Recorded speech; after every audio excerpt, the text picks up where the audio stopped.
नमस्ते। भक्ति सांग में गौरी सिंह चैनल में आप लोगों का स्वागत करती हूँ। आप लोगों के लिए एक पचरा देवी गीत लेके आए हूँ। आप लोगों को मेरे गीत अच्छा लगे तो मेरे गीत को लाइक सब्सक्राइब ज़्यादा से ज़्यादा शेयर कीजिएगा। गलियाँ की गलियाँ घूमे शीतला मैया, हो की के करे घरवाना, दिए ना जले सारी रतिया, हो की के करे घरवाना, दिए ना तो जले सारी रतिया, हो की मलिया घरवाना, गजरा गूथे सारी रतिया, हो की मलिया घरवाना, गलियाँ की गलियाँ घूमे शीतला मैया, हो की के करे घरवाना, दिए ना जले सारी रतिया, हो की के करे घरवाना, दिए ना तो जले सारी रतिया, हो की ओही कोहरा घरवाना, कलसा गढ़े सारी रतिया, हो की कोहरा घरवाना, दिए ना जले सारी रतिया, हो की के करे घरवाना, गलियाँ की गलियाँ घूमे शीतला मैया, हो की के करे घरवाना, दिए ना जले सारी रतिया, हो की के करे घरवाना, दिए ना तो जले ओही महारा के घरवा, हो की जौने महाराना, घड़ीला भारे सारी रतिया, हो की जौन महाराना, गलियाँ की गलियाँ घूमे शीतला मैया, हो की के करे घरवाना,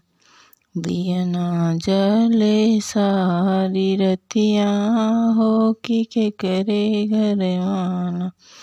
दिए ना तो जले ओही पंडित के घरवा, हो की जौन पंडित ना, पोथिया बाँचे सारी रतिया, हो की जौन पंडित ना, गलियाँ की गलियाँ घूमे शीतला मैया, हो की के करे घरवाना, दिए ना जले सारी रतिया,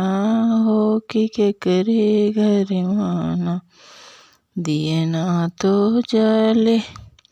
ओही सोनरा के घरवा, हो की सारी रतिया ना,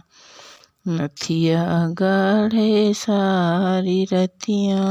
हो की सोनरा घरवाना, गलियाँ की गलियाँ घूमे शीतला मैया, हो की के करे घरवाना, दिए ना जले सारी रतिया, हो की के करे घरवाना, दिए ना तो जले ओही बाजा जेवा के घरवा, हो की सारी रतिया ना, चुनरी बनावे सारी रतिया, हो की बजवा घरवाना, गलियाँ की गलियाँ घूमे शीतला मैया, हो की के करे घरवाना, दिए ना जले सारी रतिया, हो की के करे घरवाना,